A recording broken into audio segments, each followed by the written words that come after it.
100,000, kahit isang 5 ay walang bawas. Balay. Hindi ba napagkasunduan na natin dati na 30,000 dote ang ibibigay? Pero ngayon bigla mong binago at ginawang 100,000. Saan naman ako hihiram ng ganyang kalaking pera? Napakaganda ng anak ko. 30,000 piso. Para mo lang pinamalimos sa pulubi sa tabi ng daan yan. Sinabi mo pa, walang pera pero gustong magpakasal, ano ba ang iniisip mo? Tingnan mo nga ang hitsura niyan, mukhang dugyot at pobre. Mukha siyang naturingang mamumulot ng basura. Tapos nangangarap pang mapangasawa ang ate ko. Para sa akin talaga namang, nangangarap ka ng gising at umaasang makukuha ang hindi para sa iyo. Ang lakas din ng loob ng pamilyang Zhang na humingi ng ganoon kalaki. 100,000 piso. Dito sa bayan natin ay, makakabili na ng isang sikat na tindahan. Sinasamantala lang naman nila na, may paborito si matandang Lin sa panganay niyang anak at ayaw niyang ibigay ang ipon ng pamilya para sa pangalawa. Kawawa naman ang pangalawang anak ni Lin ngayon. Mukhang hindi matutuloy ang kasalang ito at magiging malaking katatawanan siya sa buong bayan. Wala ka talagang silbi. Ano pang tinatayo-tayo mo riyan? Bilisan mo at lumapit ka rito. Humingi ka ng tawad at magpakumbaba sa biyenan mo. Choir. Ito ba talaga ang gusto mo? Lin Zhao.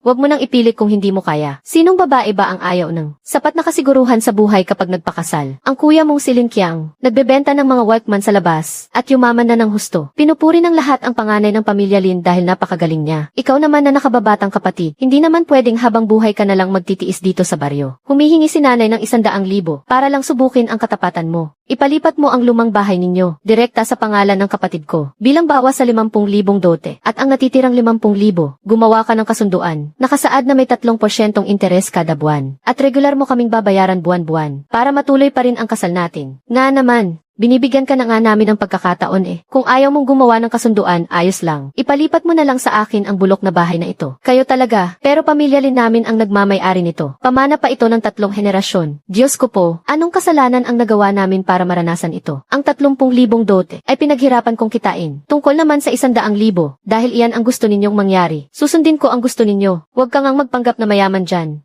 May 100,000 ka ba? Maghintay kayo. Anak, anong ginagawa mo? Tatakas ka ba? Huwag mo kaming idamay dito.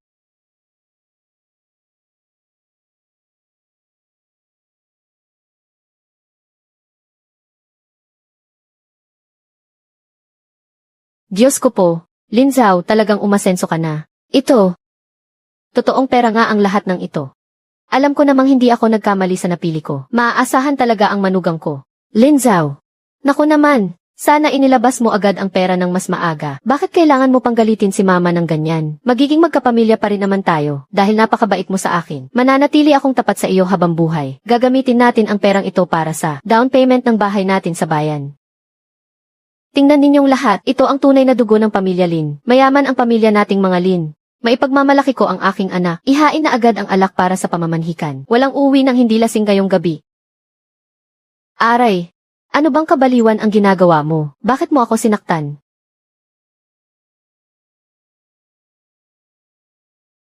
Sinong nagbigay sa iyo ng karapatang hawakan ang pera ko? Lin Zhao, ano ba talagang balak mong gawin? May mali yata sa pagkakaintindi ninyo. Ang perang ito ay hindi para pakasalan ka, anak. Nababaliw ka na ba? Inilabas mo pa pero ayaw mo namang ibigay. Ano bang balak mong gawin sa dote? Gusto kong bilhin ang tiwangwang at maburak na lupa doon sa timog na iniiwasan ng buong nayon. Ang mababang latsian na iyon ay bibilhin ko lahat bilang puhunan para sa itatayo kong bodega at sentro ng distribusyon at para naman sa kasal sa inyong pamilya Zhang. Kanselado na ito ngayon. Gagamitin mo ang 100,000 pisong cash na iyan para lang bilhin ang latsian na puro damo lang naman ang tumutubo. Sinipa ba ng kabayo ang utak mo? Iyan ay maputik na latsian na kahit ang mga aso at pusa ay hindi pupunta roon para tumae. Anong kamalasan ito? Ano bang nagawa kong kasalanan para parusahan ng ganito? Para lang magkaanak ng isang hangal na tulad mo. Ang perang ito ay para sa pagpapakasal mo. Pero gagamitin mo lang pambili ng tiwangwang na lupa. Babaliin ko talaga ang mga binti mo. Sasabihin ko ito sa huling pagkakataon. Akin ang perang ito. At ako mismo ang bumawi sa sarili kong buhay. Kung gusto ninyo ito, asa pa kayo. Lin Zhao, gagamitin mo ang lahat ng ipon natin para lang bilhin ang walang kwentang lupang ayaw naman ng iba. Kapag dumating ang araw na namamalimos ka na sa kalye, lumuhod ka't magmakaawa sa akin. Hindi pa rin kita titingnan kahit sulyap man lang.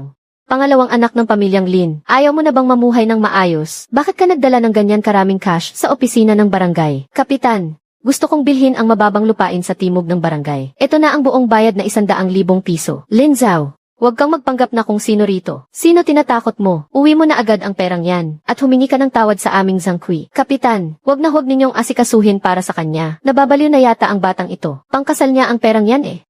Kapitan, ang perang ito ay sarili kong kinita sa pagde-deliver ng mga paninda sa labas. Hindi ko ito ninakaw o kinuha sa masamang paraan. Gusto ko lang bilhin ang lupa ayon sa tamang proseso. Napakatigas naman ng ulo mong bata ka. Palaging baha ang bulok na lupang yan. Mabubulok lang ang kahit anong itanim mo riyan. Bukod sa putik at mga damo, wala ka nang mapapatubo dyan kahit isang sibuyas. Kapag itinapon mo riyan ang 100,000 piso, mawawala lang ang lahat ng pinaghirapan mo. Bakit hindi mo na lang gamitin ang pera para sa isang maliit na negosyo?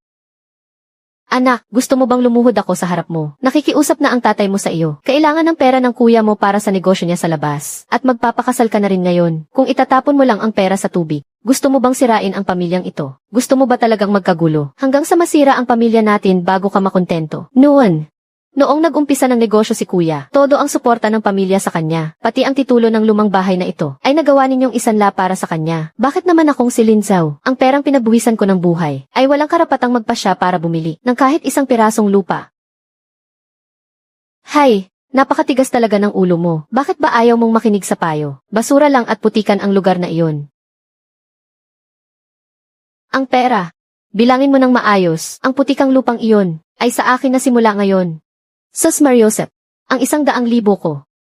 Para sana iyon sa anak ko, na pambili ng bahay sa bayan. Walang hiya kang bata ka. Ibalik mo ang pera ko. Lin Zhao, nababaliw ka na ba?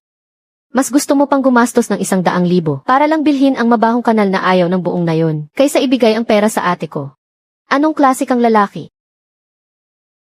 Gumastos man ako para sa basurang lupa, kahit papaano ay may mapapala pa rin ako. Pero ang gumastos ng 100,000 para pakasalan ka, ay magpapasuka lang sa akin habang buhay. Lin Zhao, akala mo ba kapag bumili ka ng basurang lupang iyan, ay magiging big boss ka na? Ang katulad mong bagay lang na, gumulong sa putik na hampas lupa ka, bagay lang sa iyo na tumandang binata habang buhay. Kapatid ko, nababaliw ka na ba talaga? Ilang buwan lang akong nawala, ay gumawa ka na agad ng ganitong kalaking katatawanan. Gagamitin mo ang 100,000 para bilhin ang kahit mga ibon, ay ayaw dumiha sa basurang lupang iyan. Puro ba putik ang laman ng utak mo? Kuya, sa wakas ay nakabalik ka na. Pagsabihan mo nga itong, walang modo mong kapatid.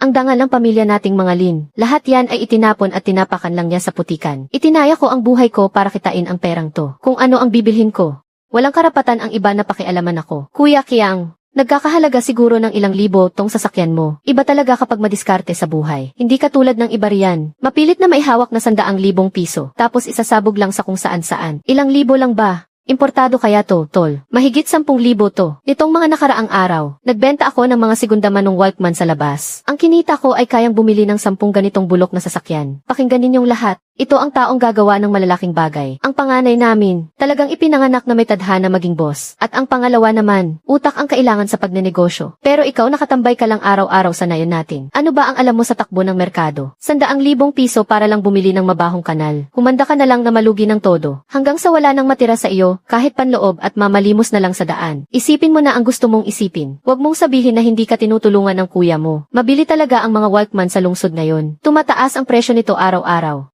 Desisyon na ako. Itay, isasanla natin ang lumang bahay at mangungutang pa sa kooperatiba. Sa pagkakataong ito, mas malaki ang gagawin ko. Itotodo ko na ang lahat. Bago matapos ang taon, makakabili na ako ng bahay sa lungsod ng cash. At kukunin ko kayo, Itay, para mag-enjoy sa lungsod. CJ, todo ang suporta ko sa iyo, na pwede mong kunin ang titulo ng lumang bahay kahit kailan. Sa iyo na umaasa ang pamilya natin para magdala ng karangalan sa atin. Hindi ko na pakakialaman ang pangatlong anak na walang utang na loob na nasa labas.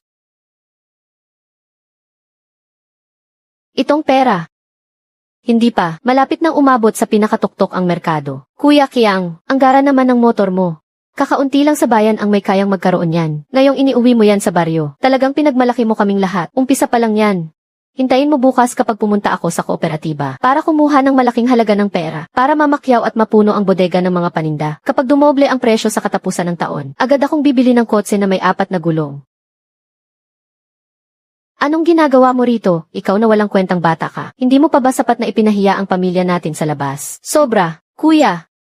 Hindi ako pumunta rito para makipag-away. Kuya, malapit nang bumagsak ang merkado ng mga Walkman. Bilisan mo at ibenta mo na ang lahat ng stock habang mataas pa ang presyo. Mas ligtas kung hawak mo ang pera sa iyong kamay. Tinuturuan mo ba ako sa dapat kong gawin? Malinaw na nakasulat sa dyaryo, malawakan ng ipinamamahagi sa timog. Ang bagong henerasyon ng mga digital player, mas maliit ito at mas maraming kayang ilagay na kanta. Ang mga Walkman ay mabilis na magiging isang tumpok ng basurang plastik na hindi maibebenta. At gusto mo pa ring isanla ang lumang bahay para mamakyaw ng stock. Inilalagay mo ang buong pamilya sa kapahamakan.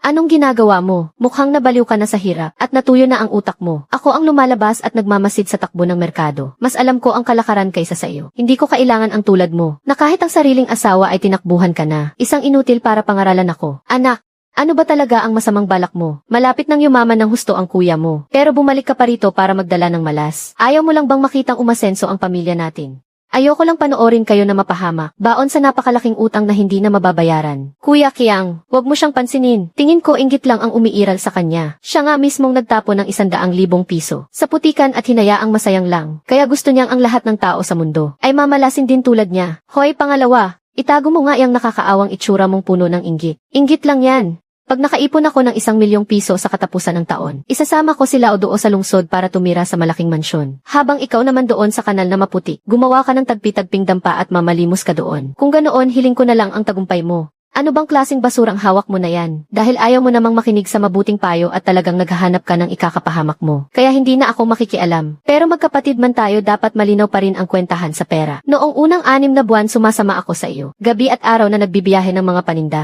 Tinulungan kitang maghanap ng kliyente, makipag-ugnayan at mag-impake ng mga kahon. Ang pinagkasunduan natin noon. Hahatiin ang kita at bibigyan mo ako ng 60,000 piso. Kaya ang bahagi ko sa kita ngayon, dapat mo nang ibigay sa akin. Umaasa ka lang sa pamilya para sa pagkain mo. May mukha ka pa talagang humingi ng parte sa pera ng pamilya. Ikaw na walang utang na loob at walang puso. Noong unang 6 na buwan, ang pagpunta sa timog para kumuha ng mga paninda, paghahanap ng mga kliyente at pakikipag-ugnayan, ako lahat ang gumawa niyan. Kahit sa gitna ng matinding init ng tag-araw, nagbubuhat at nag-iimpake ako ng mga kargamento. Habang ikaw naman kuya, kahit isang daliri mo ay hindi mo man lang ginalaw. Ang usapan natin noon, sa kikitain natin 40% sa iyo at 60% sa akin. Kumita tayo ng kabuuang 100,000 piso. Ang natitirang 60,000 piso, kailan mo ibibigay sa akin? Anong ibibigay pinagsasabi mo dyan? Dito sa bahay na ito, libre kang kumakain at natitira ng mahigit 20 taon na. Alam mo ba kung gaano kalaking pera ang nagastos ko para lang buhayin ka? Ang bahay na ito ang nagbigay sa iyo ng masisilungan laban sa bagyo at ulan. Alin ba rito ang hindi binabayaran? Sa sarili mong kuya nakikipagkwentahan ka pa ng ganyan. Tao ka pa ba? Sobra naman. Mula pagkabata, kapag may masarap na pagkain sa bahay, laging ibinibigay kay kuya. Hindi ako kailanman nagreklamo. Noong nabali ang binti mo noong nakaraang taon, si kuya naman ay nagpapakasaya lang sa labas para umiwas sa trabaho. Ako ang nagbantay sa tabi ng kama mo araw at gabi. Nag-asikaso ng dumi at ihi mo, ang mga gawaing bukid at ang mga gawaing bahay. Lahat yan ay ako lang ang gumawa. Tapos sasabihin mong palamunin lang ako rito. Pangalawa, napakadamot mo naman at masyadong mapagkwenta. Kung hindi kita isinama sa labas para makita ang mundo, sa tingin mo ba ay matututunan mo kung paano kumita ng pera? Gagamitin ko ang perang ito ngayon para bumili ng mga paninda. Malaking bagay yan para mabigyan ng dangal ang pamilya natin. Kung ayaw mong tumulong, ayos lang. Pero bakit sa mismong kritikal na sandaling ito pa mo gustong kunin ang pera ko? Tama nga naman, gumastos ka ng 100,000 piso para lang bumili ng mabahong kanal. Ngayong wala ka ng pera, babalik ka rito para hingan ang sarili mong kuya. Nakakita na ako ng mga makakapal ang mukha, pero wala nang tatalo sa kakapalan ng mukha mo. Perang pinaghasyan na natin yan noon pa. Hindi ko ito hinihingi lang. Sinasabi ko sa iyo, Linzao, ang 60,000 pisong ito, kahit isang duling ay huwag mong asahang makukuha mo. Nakatabi yan para sa kuya mo para makapagnegosyo at kumita ng malaki. Kung pera ang pinunta mo rito ngayon, wala kang mapapala. Patayin mo muna ako bago mo makuha yan. Ang pagmamahal sa pamilya sa mata ng mga taong ito ay hindi man lang mapapantayan ang isang sirang Walkman. CJ, ang 60,000 pisong yan, hindi ko na kailangan. Isipin na lang natin na ako ang bayad na ang utang na loob ko sa pamilyang ito sa pagpapalaki sa akin. Sa susunod kumita man kayo ng 1,000,000 piso o malubog man kayo sa sandamakmak na utang, ang mga gulo at problema ng pamilya Lin ay wala nang kinalaman sa akin. Ang yabang mo na ngayon ha. Ikaw na buwisit ka, layas, lumayas ka sa bahay na ito ngayon din. Kung gusto mong umalis, umalis ka at huwag na huwag ka nang babalik. Layas, napakabwisit mong salot. Pagkalabas mo sa pintong ito ngayon, huwag ka nang babalik kailanman. Wala akong anak na tulad mo na nakikipagkwentahan sa sariling pamilya. Pa, bakit ka ba nagagalit? Tingnan mo nga siya ngayon, isang malaking boss na may sariling ari-arian. May hawak siyang isang malawak na putikan. Kaya siguradong hindi na niya papansinin ang bulok nating bahay. Grabe naman ang sinapit niya. Talagang pinalayas siya sa sarili nilang bahay. Buti nga sa kanya. Gumastos ba naman ng 100,000 piso para lang sa isang mabahong kanal? Kung ako ang tatay niya, matagal ko nang binalian ng bintiyan. Pa, mag-iingat kayo. Tabla na ang kwentada natin. Mula ngayon mabubuhay na ako para sa sarili ko. Aba, halikayo at tingnan niyo ito. Sino nga ba naman ito? Hindi ba ito ang malaking boss na bumili ng lupa sa halagang 100,000 piso? Bakit parang wala na siyang matitirhan ngayon? Walang pera pero nagpapanggap na mayaman. Ngayon tingnan mo ang nangyari sa iyo. Mukhang mamamalimos ka na niyan sa kalye. Lin Zhao. Kung nakinig ka lang sana sa akin noong una pa lang, at inilabas mo ang pera di sana tapos na ang problema. Pinili mo pa talagang kalabanin ang sarili mong pamilya. Humantong ka lang sa ganyang dulo na parang namamalimos ngayon. Gusto mo pa ring magyabang kahit naghihirap ka na. Sinabi mo pa, ate huwag mo na siyang pakialaman. Likas na talagang hampas lupa ang isang iyan. Sinayang ang magandang buhay. Mas pinili pang matulog sa putikan. Tabi dyan. Tabi dyan at huwag kang humarang sa daan. Hindi mo ba naiintindihan ang sinasabi ko? Bakit ka ba nananakit? Kuya Kiang, mas lumalaki na talaga ang mga galaw mo ngayon. Iilan lang dito sa bayan, ang kayang gumawa ng tulad niyan, na makahiram ng ganyan kalaking pera ng isahan lang. Wala pa iyan. Hindi mo alam kung ano ang sikat sa labas ngayon. Ang mga workman ngayon, ay parang makinang tagahakot ng pera. Araw-araw tumataas ang presyo nito. Bago magtapos ang taon ay sadyang dodoble iyan ng 10 beses. Pagdating ng oras na iyan ay bibili ako sa lungsod, ng isang malaking apartment na may sariling hardin. At doon ko na patitirahin si tatay para maginhawaan na ang buhay niya. Pakinggan ninyong lahat. Iyan ang tinatawag na tunay na galing. Sinabi ko naman sa inyo na ang panganay namin ay may kapalaran talagang maging malaking negosyante simula pa noong bata siya. Samantalang ang walang kwentang pasaway na iyon, kahit magsumikap pa siya habang buhay, ay mananatili pa rin siyang nakalubog sa putikan. Naku naman, maluwalhating bati po sa inyo tatay. Magiging senyorito na po kayo sa lungsod niyan. Pakipirmahan lang po ito rito. Ibibigay na po ang pera mamayang hapon. Pangalawa, hindi ka na makakaahon sa buhay mo kailanman. Tingnan mo nga. Sabi ko naman sa iyo na isang malaking basurahan ang lugar na ito. Mas masahol pa sa baboy ang sinumang tumitira rito. Ito ang tinatawag na totoong impyerno sa lupa. Alis na tayo rito. Nakakahilo ang baho rito. Bukas pupunta ulit ako para kausapin si Aling Wang na matchmaker sa bayan. Tiyak na hahanapan kita ng mayamang boss na may magarang kotse.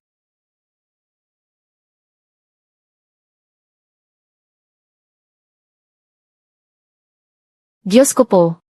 Kaninong bahay ang pinuntahan ng mayamang boss? Halatang napakamahal ng kotseng iyan. Tingnan mo ang direksyon. Hindi iyan papunta sa bahay ng kapitan a.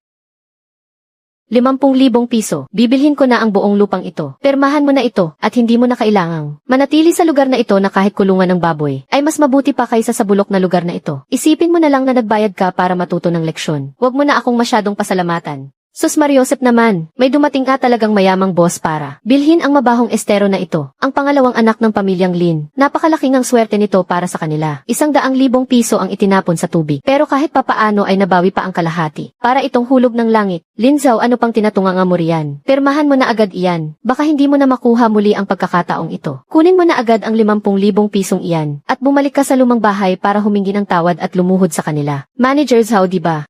Medyo nagtataka lang ako. Bakit ka gagastos ng 50,000 piso para lang sa maputik na latian na ito? Ano ba ang balak mong gawin dito?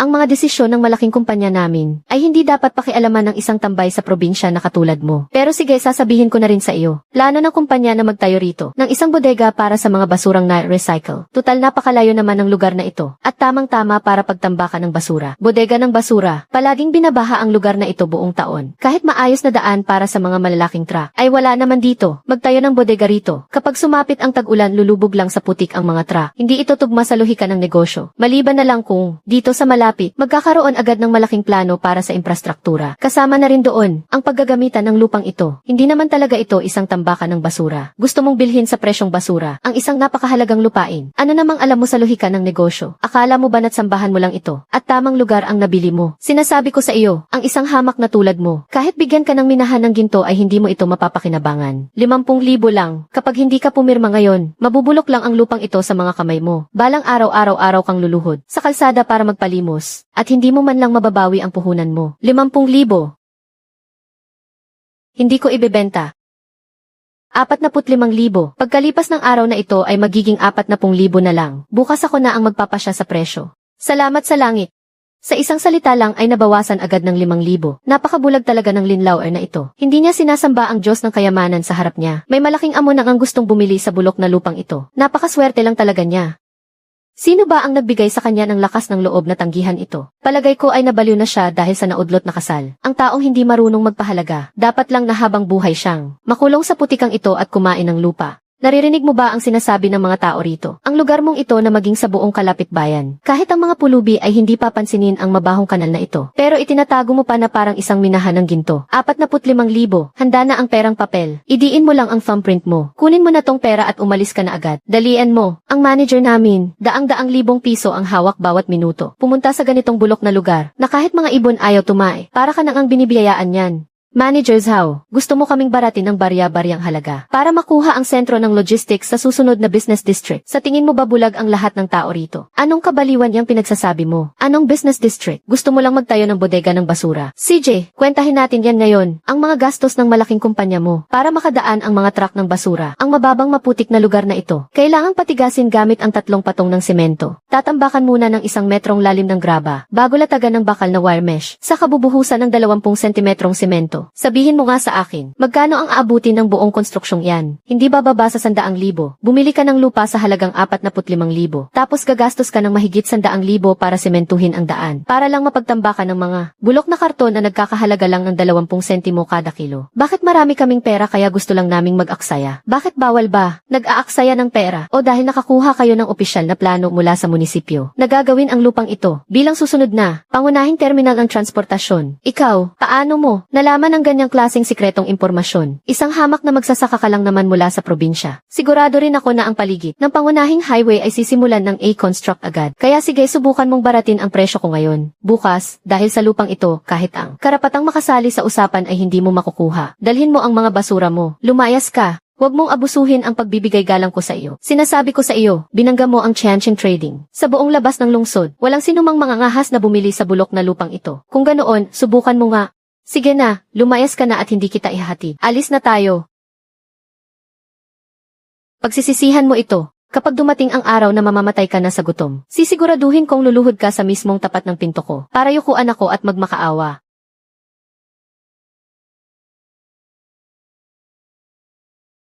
Payaso.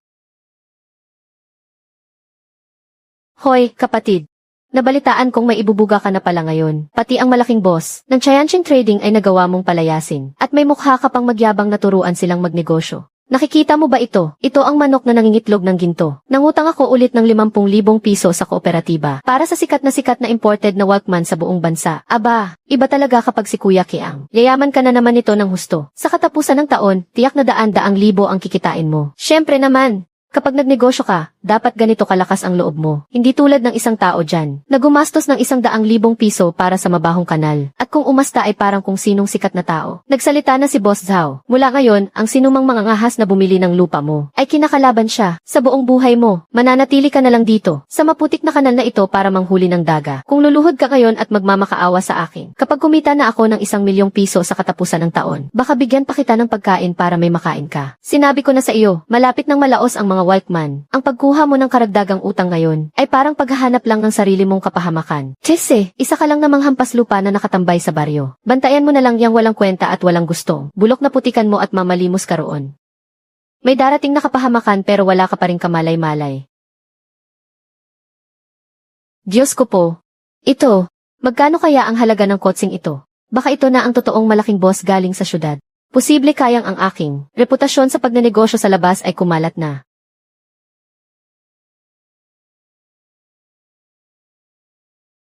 Boss, ako po ba ang hinahanap ninyo? Ako si Lin Qiang, na may malaking negosyo ng Walkman sa syudad.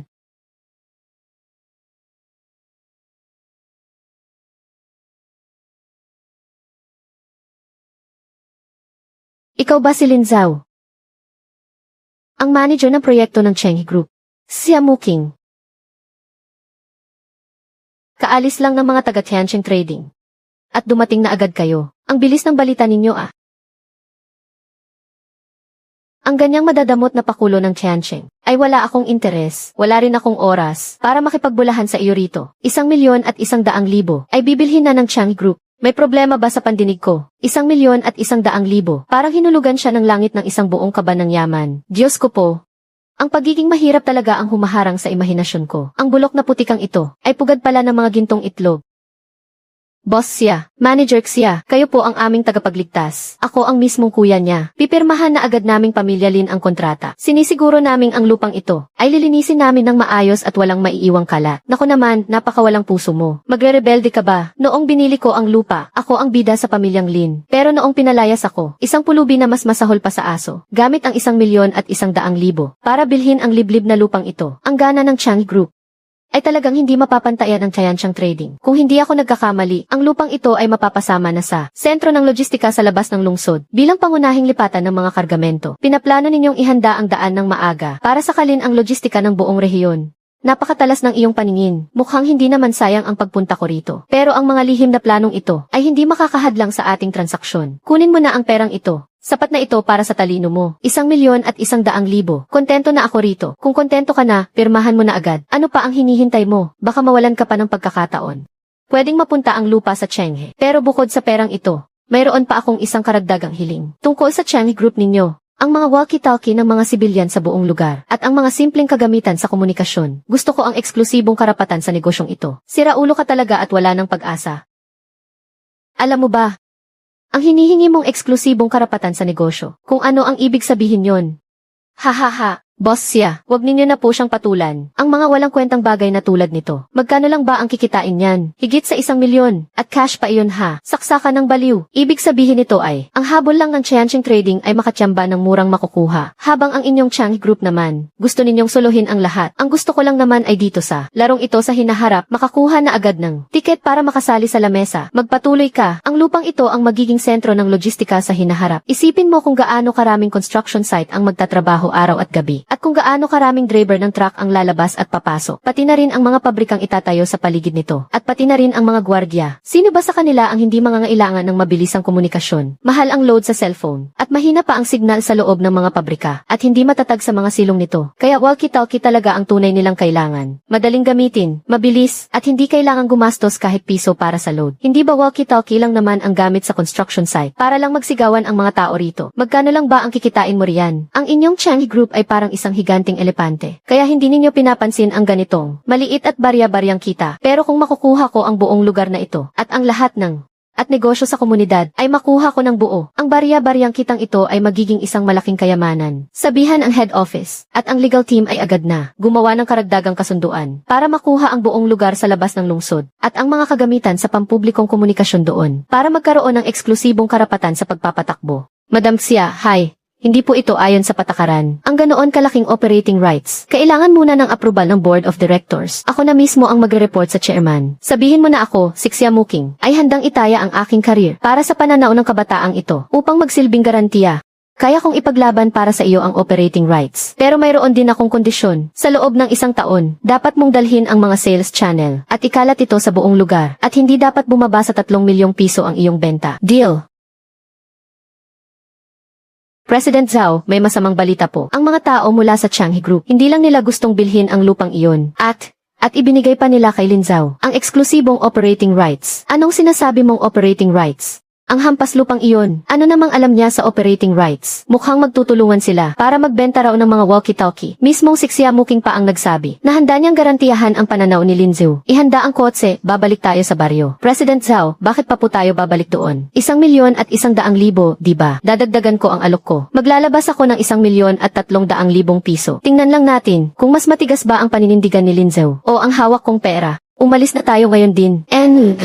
Lin, ang lahat ng mga tuntunin ay nakabatay sa inyong mga naging kahilingan. Ang kabuang bayad sa paglipat ay 1,100,000 piso. Kasama ang mga karatig lugar ng Changhe Group para sa lahat ng kagamitan sa komunikasyon ng publiko. Ang eksklusibong operating rights. Pakitingnan niyo po ito. Nawala na lang ng ganoon kadali ang mahigit 1,000,000 piso. Akin lahat iyan. Pera ko iyan. Masaya akong makipagtulungan sa iyo.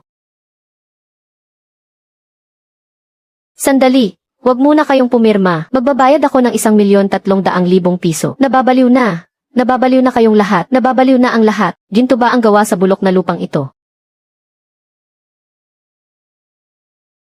Lin Zhao, pakinggan mong mabuti. 1,300,000 pisong cash. Ipapapadala ko agad ito sa iyo sa pamamagitan ng Finance Department. Iyong kontrata kanina, punitin mo para sa akin. Manager Zhao, sa lahat ng bagay, may sinusunod tayong patakaran na kung sino ang nauna. Siya ang dapat unahin. Ang kontrata namin kay Ginoong Lin ay napirmahan na at may bisa na sa batas. Kalokohan. Hanggat hindi pa pumapasok ang pera, pwede pa magbago ang lahat. Hindi ako naniniwalang maihihindi sa pera. 1,100,000 piso at 1,300,000 piso. Alin ang pipiliin mo? Tumango ka lang. Ang diferensya na 200,000 piso ay mapupunta sa iyo ngayon din. Manager Zhao, hindi mo pa rin talaga naiintindihan. Lupa ang binibili mo. Pero ang ibinibigay ni President Xia ay 100 na may patutunguhan. 100. 100. Naku, ang mabuti kong manugang. Sabi ko na nga ba, may mararating ka talagang tao. Tingnan mo nga ang batang ito. Nahihiya ka pa kay nanay. Hindi pagkakaunawaan lang ang lahat ng nangyari noon. Ang kasal mo sa aming, Xiao Kui, ay pwede pa naman nating pag-usapan ulit. Tama nga naman. Kuya, tingnan mo naman ang kalagayan mo ngayon. Ikaw ay isa ng, laking boss mo na pala. Siyempre giginhawa ang buhay ng ate ko sa piling mo. Yung 100,000 dot noon, ay hindi, ngayon 1,000,000 dote na. Hindi pa ngayon kalabisan. Ngayon lang ako nakakita ng ganito. Mas makapal pa ang mukha niyo sa pader, matapos niyo siyang apakan sa putik. Tapos ngayon gusto niyo nang sumabit sa kanya dahil mayaman na, at talagang 1,000,000 dot pa ha. Bakit hindi na lang kaya sila mang-hold up? Lin Zhao, huwag mo silang pakinggan. Alam kong galit ka pa rin sa akin. Noon napilitan lang din naman ako dahil kay mama. Sinong babae ba ang ayaw na maging matagumpay ang lalaki niya? Ginawa ko lang naman yun para magsumikap ka. Ang pinagsamahan natin ang napakahabang taon. Mas mahalaga pa ba ang pera kaysa sa pagmamahala natin? Pag-usapan muna natin ito. Maaari ba? Narinig naman nating lahat, di ba? Sabi ni Aling Zhang, pwede pa raw pag-usapan ang kasal. Ngayong araw ako si Lin Zhao. Gusto ko ring sa harap ng lahat. Isa-isahing balikan ang mga nakaraan. Yung 30,000 dote na napagkasunduan natin noon. Biglang nagtaas ng hiningi ang pamilya nyo. Bigla kayong humingi ng 100,000 at sinabi nyo pa na ang 30,000 ay barya lang para sa pulubi. Ang mga salitang yan, hindi ba ikaw ang nagsabi niyan? Aling Zhang.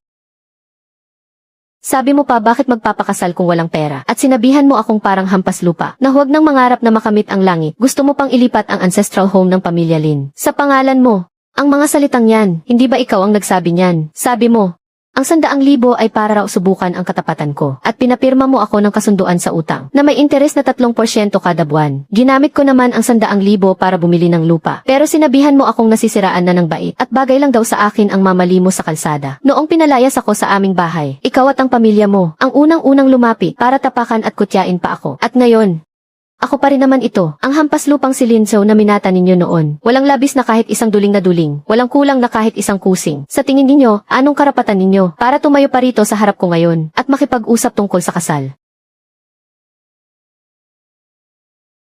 Di ba iyan ang pangalawang anak ng pamilya Lin? Saan naman kaya kumuha ng pera iyan para magtayo ng shop dito? Hindi mo pa ba balita? Iyong lupang puro putik na pagmamay-ari niya. Naibenta niya sa isang mayamang negosyante. Balita ko, nakuha niya roon ay mahigit 1,000,000 piso. Iyong lalaki sa katabi niya, siya nga iyong mayamang negosyante. Galing pa raw sa malaking syudad. Sus Mariosep, mahigit 1,000,000 piso. Sa halip na bumili ng bahay o kotse, pumunta pa rito para magbukas ng ganitong tindahan na nagbebenta ng mga walang kwentang basura. Talagang may sira pa rin sa ulo ang taong iyan. Hindi mo ba sila lalapitan para magpaliwanag? Sobrang sasama na ng mga sinasabi nila sa iyo. Ang sariling landas ay tinatahak ng sarili nating mga paa. Hindi ito idinadaan sa salita para lang pakinggan ng iba. Mas mahalagang mabenta ko ang aking mga produkto. Mas maisaysay iyon kaysa sa kahit anong salita o paliwanag. Sinuri ko ang listahan ng unang batch ng mga paninda natin, bukod sa mga pangunahing modelo ng mga walkie-talkie para sa mga karaniwang tao. Nagdagdag ka rin pala ng isang batch ng mga radyo para sa sasakyan at mga antena. Noong nasa Changi Group pa ako, may mga nahawakan akong proyekto sa logistic ng mga sasakyan. Kapag bumibiyahe ng malayo ang mga driver, ito talaga ang inaasahan nila. Kapag mahina ang signal ng cellphone, ito ang nakakapagpaligtas sa kanila. Para na rin itong paghahanda ng maaga. Nag-resign ka. Tapos itinaya mo ang lahat sa maliit na tindahang ito. Sigurado ka ba talaga riyan? Hindi ako nakikipagpustahan. Namumuhunan ako. Ikaw ang pinagkakatiwalaan ko rito. Ang husay ng pananaw mo ay mas mahalaga pa sa 1,000,000 piso. Tiete. Akala ko pa naman, matapos mong makakuha ng mahigit 1 milyong piso, ay may magagawa kang isang bagay na iayanig sa mundo. Pero ang ending nagtayo ka lang pala ng ganitong tindahan ng mga basura. Lauer. Wala na talaga sa hulog ang utak mo. Hinayaan mo lang ang pagkakataon sa lungsod. Hindi mo pinasok ang bentahan ng mga usong workman doon. Tapos pumunta ka rito para magbenta ng mga gamit sa construction na ginagamit lang pampasigaw. Magkano ba ang kikitain mo sa mga ganyang bagay? Sinabi mo pa, ang negosyo ni Kuya Kiang ang totoong malaki. Narinig ko na sa bawat isang workman ay kumikita siya ng ilang daang piso. Sabihin ko sa iyo, sa negosyo dapat ay sumasabay ka sa uso. Doon ka sa kung saan ang kita. Ang mga ibinebenta mo namang ito ay mga basurang pinaglipasan na ng panahon. Bantayan mo na lang dyan ang tambak mong kalakal. At hintayin mong malugi at magsara ang tindahan mo. Ang negosyo ko, huwag mo nang pakialaman. Mas mabuting mag-alala ka na lang sa mga nakaimbak mong paninda sa sarili mong bodega. Ako, kikita na ako ng 1 milyong piso bago matapos ang taon. Ikaw naman, manatili ka na lang dyan at magbabad sa putikan. Boss. Sino ang boss dito? Magkano ang walkie-talkie nyo rito? Boss. Sino ang boss dito? Magkano ang walkie-talkie nyo rito? Ako po ang boss dito. Ano pong pangalan nyo, sir? Saang kumpanya po kayo galing? Gu po ang apelyido ko. Mula po sa Hongfa Construction. Pinapunta ako ng boss namin para tumingin-tingin sa mga bago naming tinatayong gusali dun. Masyadong malawak ang construction site. Mahina ang signal ng cellphone dun. Kailangan pa naming magkasigawan kapag nag-uusap. Balita ko meron kayo rito ng walkie-talkie na hindi kailangan ng load. Sir Go.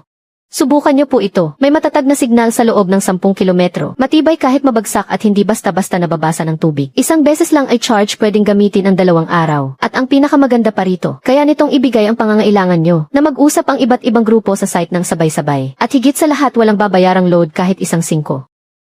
Hahaha. Isang hamak na kapatas lang sa construction site, nakikisawsaw pa rito. Ilan ba ang kaya niyang bilhin? Lin Qiang diba? Akala mo ang workman ang uso ngayon, at basura lang ang walkie-talkie. Sige gawan natin ng kwenta yan. Ang workman mo. Bawat benta mo ng isa dun ka lang kikita ng para sa isa. Yan ang tipikal na paraan sa retail. Pero nagbabago ang uso. Maaari kang matambakan ng mga hindi na bentang gamit at nasa sa iyo lang ang lahat ng peligro. Samantalang ang walkie-talkie naman namin, ang target nito ay mga construction site. Ang mga corporate client tulad ng mga logistics fleet. Stable ang demand nila, malaki kung bumili at kapag nasanay na silang gamitin to, ang pagpapagawa, pagdaragdag ng piyesa at pagpapalit ng mas bagong modelo. Sa atin pa rin sila unang lalapit. Tinatawag yang customer loyalty at pati na rin long-term cash flow.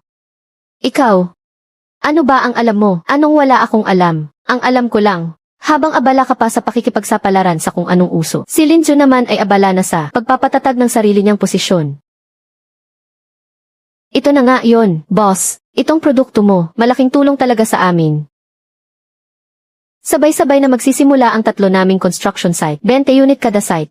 Isama pa ang para sa mga boss at mga reserba.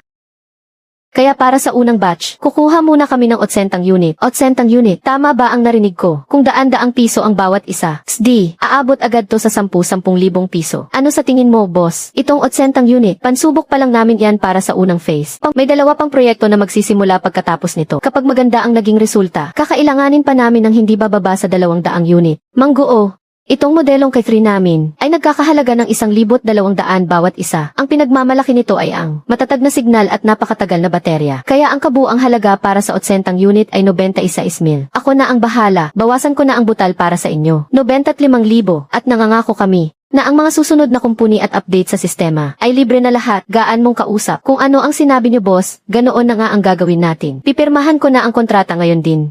Magbabayad muna ako ng 20,000 piso bilang deposito. Ang matitira ay babayaran ng buo pagkarating ng mga gamit sa construction site. Impossible.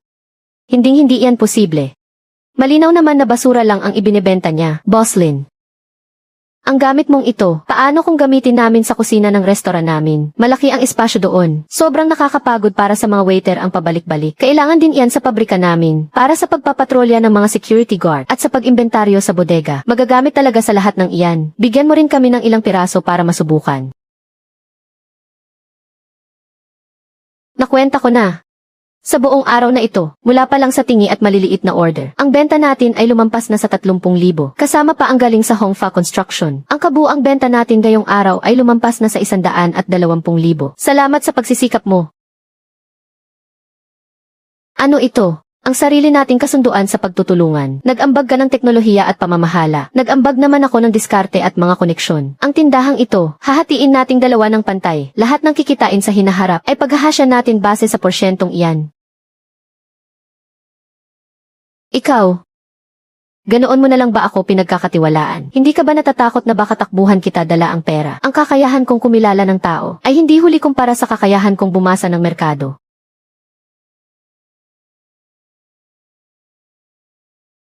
May narating na ang anak ko. Nakakotse na siya ngayon. Ito ang tunay na magtataguyod sa pamilyang Lin. Lin Zhao. Nakita mo ba yan? Kahit gaano pa karaming basura ang ibenta mo, mananatili ka pa ring maglupasay sa putikan. Samantalang ako ay nakalayo na at hindi na tayo magkapareho ng mundo. Si Kuya Kiang ngayon ay ang pinakamayaman na sanayon natin. Siguradong nasa 10,000 ang halaga ng kotseng ito. Wala lang yan. Tumaas na naman ang presyo ng mga Walkman sa merkado. Yung nangyari dati ay maliit na pagbabalang ng presyo. Sa pagkakataong ito sinagad ko ang lahat ng utang ko at nag-imbak pa ako ng napakaraming supply ng mga produkto. Abot sa 1,000,000 piso ang kikitain ko bago matapos ang taon. Pagdating ng oras na yon bibili ako ng malaking bahay sa lungsod para mapanood ng mga taong nang maliit sa pamilyang Lin natin at makita nila kung ano ang totoong malaking negosyo. Narinig mo ba? Ganyan ang taong gumagawa ng malalaking bagay. Hindi tulad ng iba dyan. Nakatunga nga lang sa lumang tindahan habang nagbebenta ng basurang gamit, habang buhay na lang na maghihirap sa putikan. Binabasa mo pa rin ba ang diaryong yan? Lumalamig na ang pagkain dinala ko para sa iyo.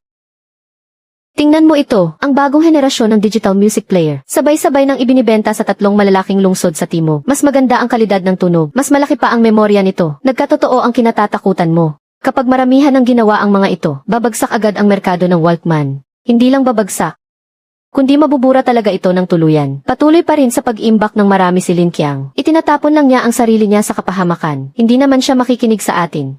Walang sinuman ang makakapagligtas sa kanya ngayon. Halika na, anak. Uminom ka pa ng isa. Kapag nailabas na natin ang mga paninda sa katapusan ng taon, magiging tagalungsod na rin tayo. Siyempre naman. Talaga, abangan mo na lang. Matagal ko nang sinabi sa iyo, ang barya-baryang laro ni Lin Zhao ay walang mararating.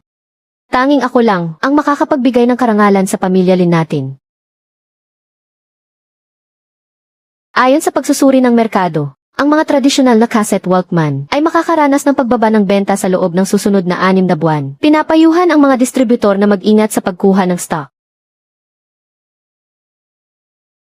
Gusto niyo ba talaga o hindi? Ang presyong ito ay pinakamababa na para sa inyo. Kapag binabaan ko pa ay malulugi na ako. Kuya Kiang. Hindi naman sa ayaw namin, may usap-usapan ngayon sa lungsod na may lumabas na ganoong bagong gadget na tinatawag na MP3. Mas maliit pa kaysa rito sa iyo at mas magandang gamitin. Ang presyo nitong Walkman mo ay bumababa araw-araw kaya natatakot din kaming kumuha. Nga naman, noong nakaraang 2 araw ay 200 pa ang bawat isa. Ngayon ay may nagbebenta na ng 150. Kapag kinuha namin yan ngayon, bukas ay baka matambak lang ito sa amin. Pero imported ang mga paninda ko. Paano magiging kapareho ng mga walang tatak na iyan? Tingin ko ay may sadyang nagpapababa ng presyo para sirain ang merkado. Kuya Kiang, magmamasid-masid muna kami. Hindi maganda ang ihip ng hangin ngayon. Hello, Boss Zhang. Mayroon pa akong mga mabili na paninda rito. Madali namang pag-usapan ang presyo. Walkman pa rin ba? Nasira na ba ang ulo mo? Sino pa ang maglalakas loob na kumuha niyan ngayon? Payo ko sa'yo, clearance sale mo na yan agad. Kahit papaano, may mabawi ka man lang. Kapag nahuli ka, magiging tambak na basurang plastik na lang talaga yan.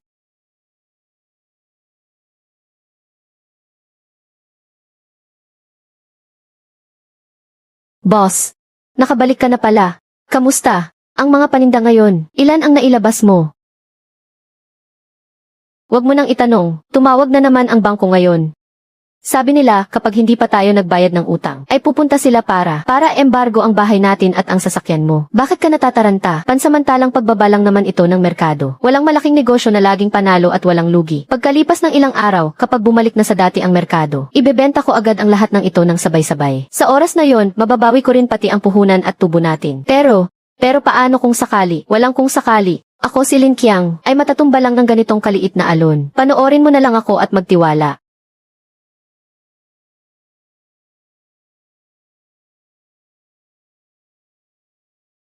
Boss Lin, Talagang napakalaking tulong mo sa amin. Ang kumpanya namin, opisyal nang naglabas ng direktiba ang head office kahapon upang tuluyang i-phase out ang lahat ng lumang modelo ng mga cassette tape recorder at papalitan ang mga ito ng katulad sa inyo na pangnegosyong intercom system. Talagang napakalaking bagay nito dahil tinulungan mo kaming mauna bago pa man ipatupad ang patakaran. Masyado kayong magalang, Master Go. Talagang may malawak kayong pananaw sa inyong pagpapasya. Sabi ng boss namin, ang lahat ng mga susunod na gamit sa komunikasyon para sa mga construction site ay sayo na lahat kukunin. Isang salita lang, mapagkakatiwalaan ka. Isa, nagtatapos na ang lumang panahon. At kami naman, ay nagsisimula pa lang talaga. Magbabago na ang ihip ng hangin. Niloloko pa rin ni Kuya ang sarili niya.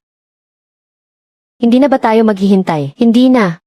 Habang hinihintay ng iba na lumipas ang pagkakataon, tayo naman, ay kailangan kusang gumawa ng susunod na malaking pagkakataon.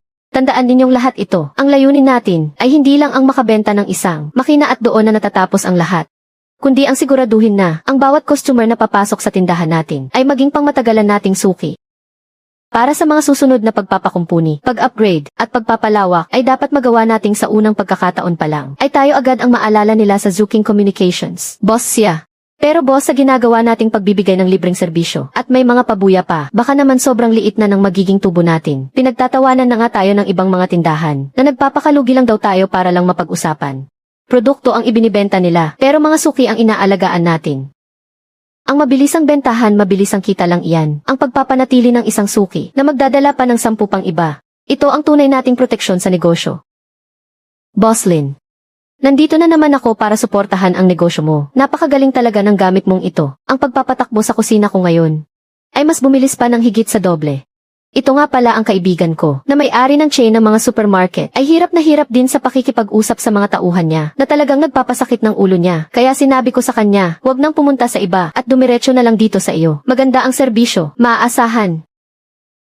Salamat sa pagrekomenda ni Boss Wang. Magandang araw po sa inyo, boss. Naintindihan ko po ang kailangan ninyo. Ang maliit na commercial walkie-talkie namin na ito ay tamang-tama para sa mga supermarket na may maraming palapag at sa mga lugar na maraming estante. Malakas tumagos ang signal nito at may membership package kami ngayon. Kapag kumuha kayo ng membership card ngayong araw at nagdeposito ng 100 piso para sa service fee, bibigyan pa namin kayo ng libreng 2 ekstrang antena at 1 taong libreng warranty. Seryoso, ang mura naman yan. Aba, ayos yan ah. Hindi talaga nagkakamali si Kuya Wang sa pagrekomenda. Sige, kung ano ang sinabi mo, ganoon ang gagawin natin. Kukuha muna ako ng 20 piraso at gawan mo na rin ako ng membership. Ngayong araw ay nakapagrehistro na naman tayo ng mahigit 30 bagong miyembro. Kung magpapatuloy ang ganitong kabilis na paglago, bago matapos ang 3 buwan, lahat ng tindahan sa buong bayan ay magiging mga suki na natin. Simula pa lang ito. Kapag marami na talaga ang mga customer natin, pwede pa nating pasukin ang kanilang supply chain at logistics. Iyon ang totoong malaking negosyo. Lin Zhao, may kailangan ka ba? Pwede ba tayong magsimula muli?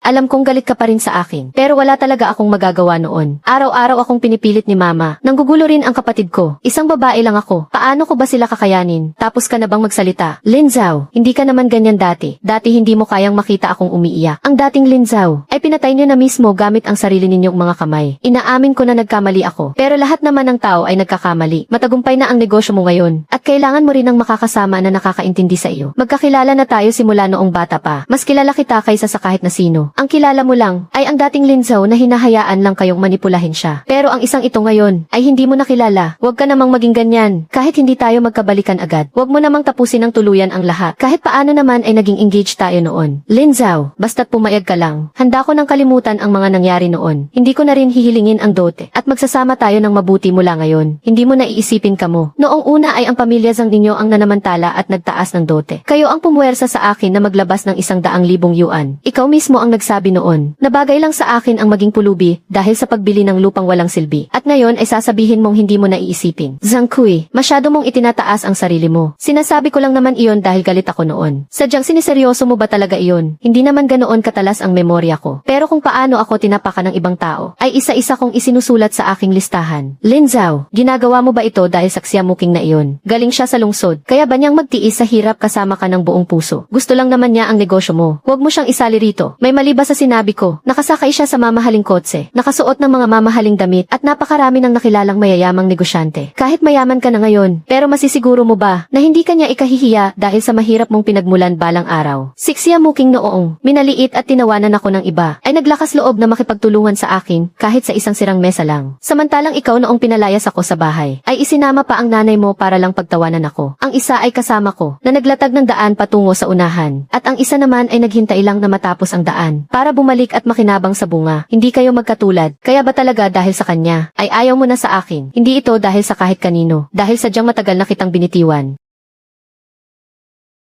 Lin Zhao, huwag kang magsisi. Ang mga salitang iyan, ay paulit-ulit mo nang sinabi, pero sa bawat pagkakataon ang nagsisisi, ay hindi kailanman naging ako. Kailan ka pa nandyan? Kararating ko lang.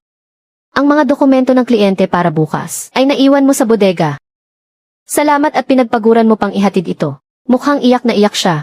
Ang pag-iyak ay hindi nangangahulugang totoong pagsisisi. Kung ganoon, ano ang ibig sabihin yon? Ibig sabihin lang yon ay nabigo ang mga plano niya. Ang talas ng pananaw mo. Nakatikim na kasi ng pait, kaya kailangan ng matuto. Akala ko pa naman ay lalambot ang puso mo. Noon marahil, at ngayon ay abala ako. Kailangan ko pang maghatid ng mga paninda sa 3 supermarket bukas. At sa susunod na araw naman ay magkakabit kami ng repeater kay Master Go. Kailangan ko ring gawin ang follow-up sa mga miyembro sa katapusan ng buwan. Wala akong oras para makipagdrama sa nakaraan. Tutok na tutok talaga sa negosyo si Boss Lin. Kung hindi paano ko mabibigyan ng dibidendo si Madam Xia? Sino ba ang may paki sa kakarampot mong dibidendo? Ano ba talaga ang gusto mo? Siyo, iwas-iwasan mo nga ang mga gulo sa babae. Nagsisimula pa lang ang shop. Nakakasira sa negosyo ang mga chismis. Pumunta siya rito ngayon. Hindi lang basta pag-iyak ang pinunta niya rito. Alam ko, mabuti naman kung alam mo. Ang pamilya Zhang na iyan, hindi basta-basta titigil ang mga iyan. Haharapin natin kung anuman ang mangyari. Gagawan natin ng paraan kung anuman ang dumating. Kapag may customer, benta agad. May meeting bukas ng alas 8 ng umaga. Huwag kang mail late, masusunod po, Boss Xia. Bakit naman ganoon? Sa akin naman talaga dapat ang lahat ng ito. Ano na? Pumayag ba siya? Huwag mong sabihing pinalayas ka talaga niya. Huwag kang umiyak dyan. Wala kang silbi. Nay, talagang ayaw na niya sa akin. Nakakapit na siya ngayon doon sa babaeng nagngangalang Xia. Ang taas na ng tingin niya sa sarili niya.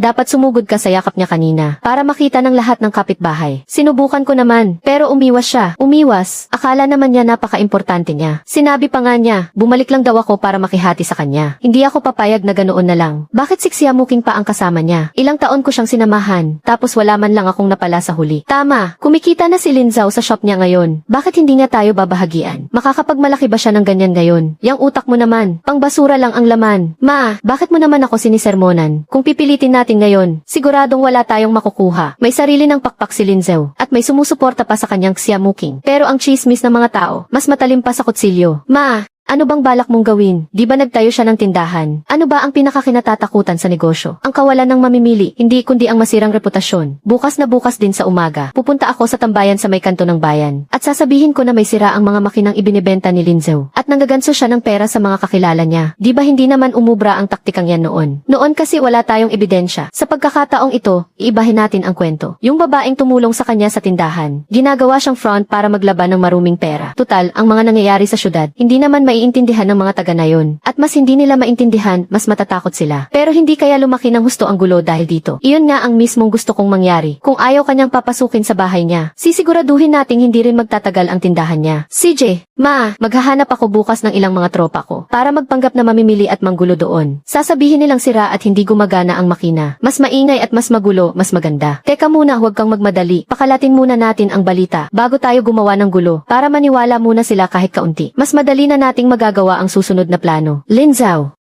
ikaw ang nagtulak sa akin na gawin ito.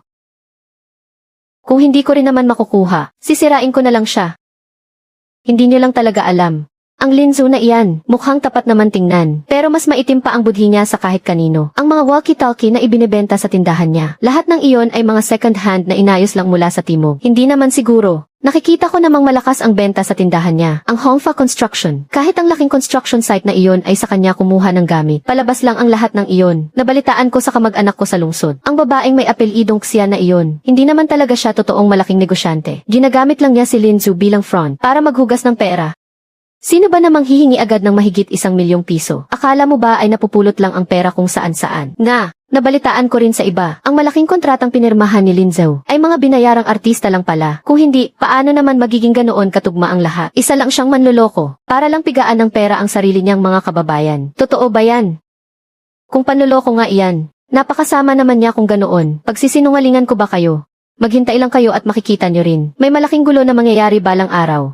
Kuya Lin, Madam Xia, buong umaga na. At wala pa tayong kahit isang maayos na benta. Kalat na sa labas ang usap-usapan na peking produkto raw ang ibinebenta natin at peke rin daw ang pinirmahan nating kontrata. Gumagamit na sila ng maruming taktika. Mabilis kumalat ang mga ganitong chismis at mahirap ding linisin ang pangalan natin. Sagutin natin sila, talo na tayo, gulo lang naman ang gustong panoorin ng mga tao, hindi ang katotohanan. Ano ang gagawin natin? Hindi naman pwedeng. Hayaan na lang natin silang sirain ang reputasyon natin ng ganyan. Ang sistema ng mga customer natin ay bago pa lang naitatag. Hayaan mo silang gumawa ng gulo, mas magulo mas mabuti. Ihanda mo ang lahat ng ating mga dokumento at kontrata. Business permit, sertipiko ng otorisasyon ng tatak, rehistro sa buwis, pati na rin ang pinirmahan natin sa Changi Group. Kontrata para sa paglipat ng lupa at eksklusibong karapatan sa pagpapatakbo. Walang dapat mawala kahit isa. Ibig mong sabihin, nakakatakot ang sabi-sabi ng mga tao. Pero ang nakasulat sa papel ay mas matimbang kaysa sa 10,000 salita. Ang mga ipinagagawa ko sa inyo, natandaan nyo ba lahat? Di ba manggugulo lang naman sa tindahan nila? Huwag kang mag-alala Kuya Hugh. Gamay na namin yan. Sabihin lang natin na kabibili lang nito kahapon. Tapos ngayon ay sira na agad. Pagpasok pa lang ay sumigaw na agad na ibalik ang pera. Mas malakas ang boses mas mabuti para makuha ang atensyon ng lahat ng tao. Sabihin natin na mga manloloko sila at nagbebenta ng peking gamit. Walang problema. Panoorin mo na lang kami. Ibalik ang pera ko. Mga manloloko kayo sa tindahang ito. Anong klaseng basurang gamit ba ang ibinebenta ninyo? Isang gamit lang ay sira na agad. Mga tao dalian nyo at tingnan nyo ito. Pugad ng mga manloloko ang tindahang ito. Sadyang nandaraya at nagbebenta ng mga peking gamit. Kahapon lang namin ito binili. Pero ngayon ay naging basurang bakal na lang. Kahapon ba binili?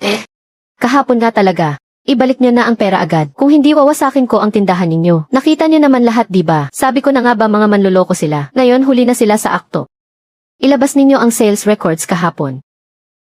Dito sa shop namin, ang bawat transaksyon ay may detalyadong record, kasama ang pangalan ng customer, ang biniling modelo at serial number ng unit. Kahapon ay nakabenta kami sa kabuuan ng 7 unit ng parehong modelo. Ito ang patunay ng pagtanggap ng 7 customer. Ngayon, pakisabi naman ninyong dalawa, sino kayo sa 7 ito? Sino sa kanila? O kaya nyo bang ibigay ang serial number sa ilalim ng unit na ito? Ako, nakalimutan ko. Basta rito talaga namin binili ito. Bawat unit na lumalabas sa shop namin ay may anti-counterfeiting code sa ilalim. Pero ang unit mo ay wala niyan. Kahit na peke pa ang sa kanila, hindi pa rin yan mapapatunayan na tunay ang inyong paninda. Kung talagang magaling ka, maglabas ka ng totoong ebidensya. Ilabas mo ang kontrata na nilagdaan ninyo kasama ang Big Boss.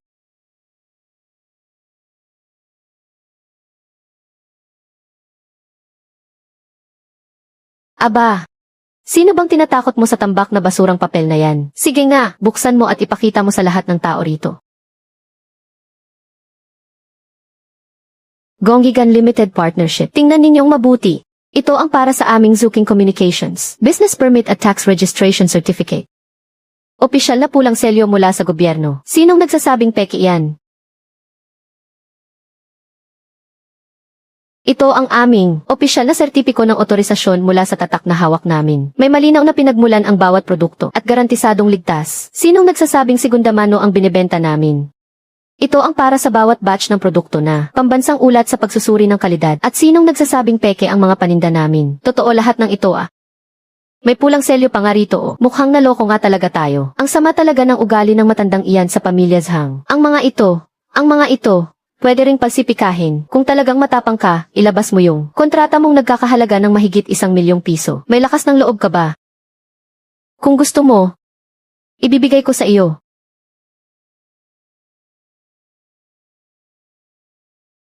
Kasunduan sa paglipat ng lupa na nagkakahalaga ng 1,000,000 at 100,000 piso. Iginawad ng Changi Group kay Ginoong Lin Zhao ang eksklusibong karapatan sa suburban na lugar. Karagdagang kasunduan para sa eksklusibong karapatan sa pamamahala. Malinaw na nakasulat sa papel at hindi maitatanggi.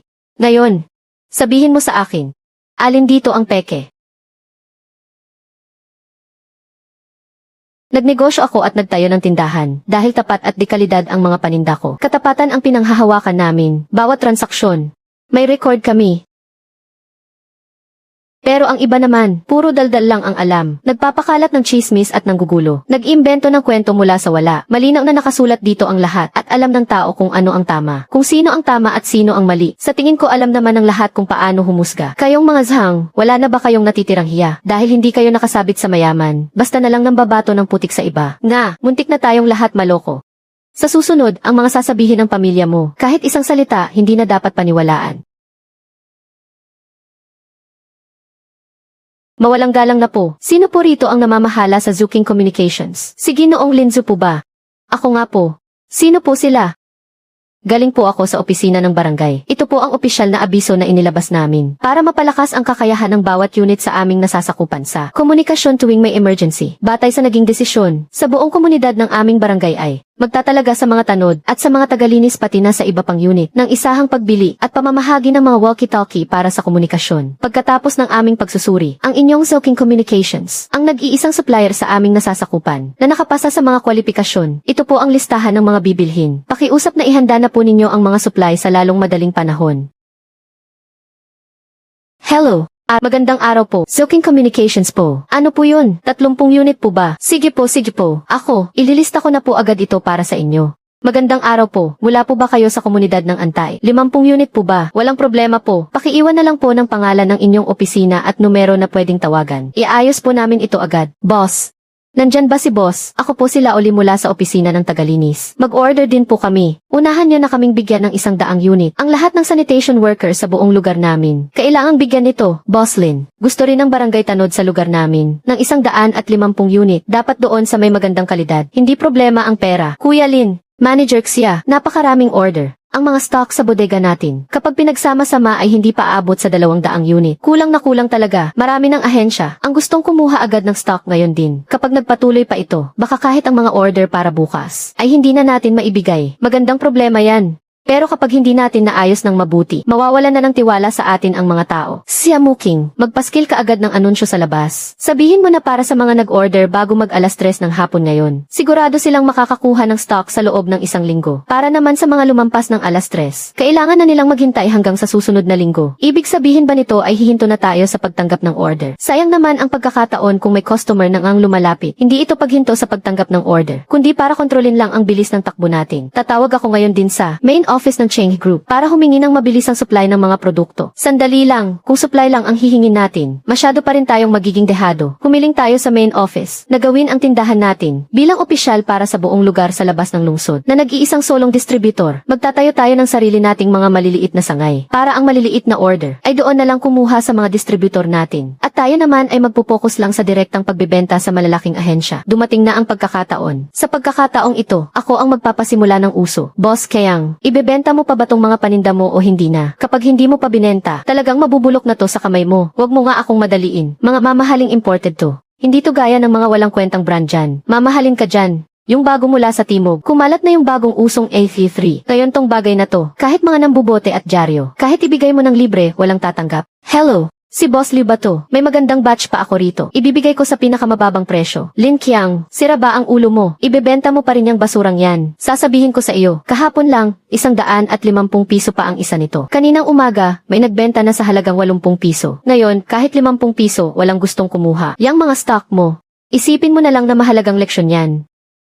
Boss Kayang, ibebenta ba natin ang mga paninda ngayon? Ilabas natin. Bakit hindi natin ilalabas? Bigyan mo ako ng tapat na presyo. Kahapon nga, kahit 100 piso ang isa, walang kumuha sa iba. 100 piso, kulang pa yan sa puhunan ko. Ginagawa mo ba akong tanga? Lahat naman tayo mukhang tanga ngayon. Kumalat na ang mga ED3 kahit sa mga probinsya. Itong cassette player mo, hindi na pinapansin ng mga kabataan ngayon. Boss Kayang, huwag ka nang magmatigas. Habang maaga pa, ibenta mo na para hindi lumaki ang lugi mo. Palipasin pa ng 2 araw. Kahit 50, walang may gusto. 50. Imported kaya ito? Noong nakaraan pinag-aagawan pa ito. Ngayon binabarat nyo ako. Nagkutsabahan ba kayo para isahan ako? Sino namang may oras para isahan ka? Lahat kami nalulugi na ngayon. Iba na ang takbo ng merkado. Boss Liu, may maganda pa akong batch ng paninda rito. Di ba sabi mo noon, kukunin mo lahat kahit gaano karami. Lin Qiang, wag mo na akong hanapin. Puno na rin ang bodega ko. Pwede ko pang ibigay ng mas mura. Kahit magmura pa yan, walang silbi. Hindi na tumatanggap ang mga buyer ngayon. Kahapon 80, ngayon 60. Bukas baka kilo-kilo na ang bentahan. Kilo-kilo? Anong klaseng biro yan? Hindi ako nagbibiro. Yung mga stock mo na yan, idispatsa mo na agad.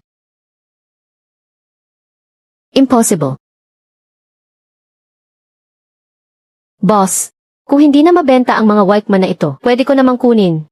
Kukunin mo, sa presyong basurang plastic lang, iba ang bayad sa kaha, hiwalay ang kwenta sa tanso sa loob. Ulitin mo nga ang sinabi mo, ang imported kong Walkman, kukunin mo lang sa presyong basurang plastic. Huwag kang mananakit ganyan talaga ang takbo ng merkado ngayon. Kung ayaw mong ibenta, hindi ko rin naman talaga gustong hakutin yan. Kuya Kiang, huminahon ka, huwag kang gumawa ng gulo rito sa palengke. Layas kayong lahat. Bakit naging ganito? Tumataas pa naman ito nitong mga nakaraang araw. Hello, Ginoong Lin Qiang. Overdue na ang utang sa ilalim ng pangalan mo. Pakiusap bago mag-alas 5 ng hapon ngayong araw. Pumunta sa credit union upang ipaliwanag ang sitwasyon. Babayaran ko rin naman sa mga susunod na araw. Ganyan din ang sinabi mo noong nakaraan. Pati bayad sa loan ng kotse ay delayed na rin. Pati ang mortgage loan sa bahay ay delayed na rin. Kung hindi mo pa ito aasikasuhin, sisimulan na namin ang foreclosure process ayon sa kontrata. Hindi ninyo pwedeng samsamin ang bahay ko. Kayo ang pumirma sa kontrata. Kayo rin mismo ang nag-thumb mark dyan. Boss Kiang, hindi ba dapat bayaran mo na kami sa pagbubuhat ng kargamento nitong mga nakaraang araw? Hindi naman malaki ang hinihingi namin. Pinagpagurang pera naman ito. Hindi mo naman pwedeng patagalin na lang ito. Sa susunod na mga araw na lang. Noong nakaraan ay ganyan din ang sinabi mo. Sa susunod na mga araw na lang din daw. Sinabi ko nang sa susunod na mga araw, kaya sa susunod na mga araw. Boss Kiang, nabalitaan na rin namin. Mahirap nang ibenta ang mga panindang ito. Huwag mo namang patagalin pa ito. Hanggang sa hindi ka na namin mahanap. Sinong nagsabing hindi ko maibebenta ang mga paninda ko? Sinong nagsabi niyan? Nababaliw na ba sila kapag hindi natin nakuha ang pera natin? Bukas ay haharangin natin siya mismo sa tapat ng bahay niya. Ikaw si Lin Qiang, tama ba? Anong ginagawa ninyo rito? Inutusan kami ng credit union na pumunta rito upang magsagawa ng pagsusuri sa iyong ari-arian. Ito ang formal na abiso sa paniningil ng utang. Ang itim na kotse sa ilalim ng iyong pangalan ay kasama rin sa collateral para sa loan mo. Kung patuloy pang lalaki ang iyong mga delayed na bayarin, hahatakin namin ang sasakyan nyo ayon sa batas. Hindi nyo pwedeng galawin ang kotse. Iyan ang aking imahe. Hindi ito ang oras para pag-usapan ang imahe. Dapat mong isipin ang pagbabayad ng utang. May mga paninda naman ako. Puno ng mga paninda ang buong bodega na ito. Babayaran ko kayo kapag naibenta ko na ang mga ito. Hindi matatag ang halaga ng mga paninda mo ngayon. Base sa kasalukuyan mong presyo, hindi niyan kayang bayaran ang kabuuang utang mo pati na ang interes. Ano bang alam nyo? Pansamantalang pagbabalang ito ng merkado. 7 araw ng sunod-sunod na bumababa ang presyo sa merkado. Ang tinitingnan namin ay ang panganib sa pananalapi ayon sa record. Bago mag-umaga bukas, pumunta ka sa kooperatiba, dala ang plano mo sa pagbabayad. Kung hindi ay gagawin na namin ang susunod na hakbang. Hindi ako pwedeng matalo. Paano naman ako matatalo kay Linzao? Ang utang sa kotse, ang utang sa mga paninda, ang utang sa kooperatiba, at may interes pa. Bakit lalong lumalaki ang mga utang na ito? Kuya, salamat at nakabalik ka na. Ano ang sabi doon sa merkado? Gaano karaming paninda ang naibenta mo? Wala akong naibenta, kahit isa ay wala. Hindi nila alam kung ano ang magandang kalidad. Sobra silang natakot sa AVL30 na iyon. Paano na ang utang natin yan? Gagawa ako ng paraan. Paano ka naman makakahanap ng paraan? Tumatawag na nga ang bangko pati dito sa baryo natin. Sabi nila kapag hindi pa tayo nagbayad, kukunin nila ang bahay natin. Ang lumang bahay na iyon ang pinagmulan ng pamilya Lin natin. Noong una sinabi mo na siguradong kikita tayo dito. Kaya nga ako pumayag at nag-thumb mark noon. Ngayon ba ay sinisisi mo ako? Hindi naman sa sinisisi kita. Pero talagang nakakamatay na ang problemang ito ngayon. Hoy Mang Lin, balita ko ipapasara raw ng bangko ang bahay nyo. Totoo ba iyan? Sinong nagsabi niyan? Walang katotohanan iyan. Huwag mo nang ipagpilitan na okay lang ang lahat. Kumalat na ang balita sa buong nayon. Ang kotse ni Lin Qiang, hahilahin na rin ba iyon? Ano ang tinitingin-tingin mo dyan? Layas, bakit ka ba nagagalit? Noong nakaraang araw lang na nagmamayabang ka habang nagmamaneho. Hindi ka naman ganyan. Tapos na tayo. Sira na talaga ang buhay natin. Hindi pa tapos. Ganito na ang sitwasyon natin. Paanong hindi pa tapos? Bumubuhos ang mga order sa tindahan niya ngayon. Pati ang barangay sa kanya na bumibili. Hawak niya ang pera ngayon. May mga koneksyon siya. At may suporta pa siya mula sa babaeng si Xia Muking. Balak mo bang lapitan ang kapatid mo? Kapatid ko siya. Pamilya pa rin tayo. Hindi niya hahayaang mapariwara tayo ng ganito na lang. Pero ako ang nagpalaya sa kanya noon. Hindi ito ang tamang oras para pag-usapan iyan. Mawawala na ang lumang bahay ng pamilya natin. Magiging tampulan na talaga tayo ng tukso. Tutulungan kaya niya tayo. Kailangan niya tayong tulungan.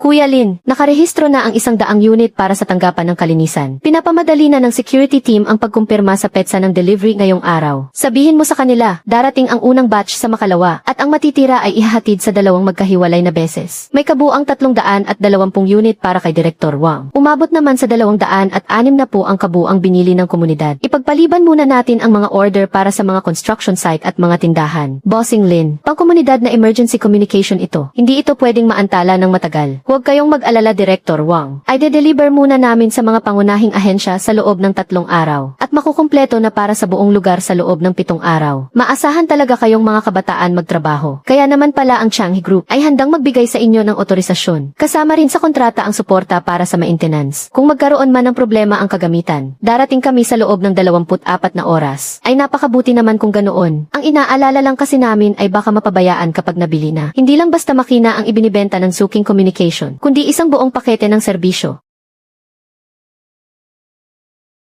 Kuya Lin, may panibagong order na naman. Ilista mo yan, at sundin ang schedule. Sumagot na ang head office. Ang aplikasyon para maging regional distributor ay aprobado na sa pangkalahatan. Hinihintay na lang ang pirma mo sa karagdagang kasunduan. Mas mabilis kaysa sa inaasahan ko dahil napakaganda ng mga datos natin. Ang pinagsamang mga order mula sa gobyerno at mga pribadong kumpanya ay sapat na para mapapayag ang head office. Nasaan ang listahan ng mga retail outlet? Nakapili ako ng 5. 2 ay nagbebenta ng mga gamit sa bahay at 3 naman sa hardware. May sarili na silang mga suking lokal pero hindi nila gagalawin ang mga pangunahin nating kliyente. Makipag-usap tayo sa kanila bukas. Kuya Lin, boss siya. Sa bilis nating ito, magbubukas na ba tayo ng bagong branch? Asikasuhin muna natin ang mga order ngayon para masiguro ang kalidad. Dahan-dahan lang, huwag tayong magmadali. Unti-unti rin nating kikitain ang pera. Iba talaga itong Suking Communication. Noong nakaraang araw lang ay tinatawag pa silang manluloko. Pero ngayon sila na ang nagsusupply sa munisipyo. Hiyang-hiya tuloy ngayon ang pamilya Zhang.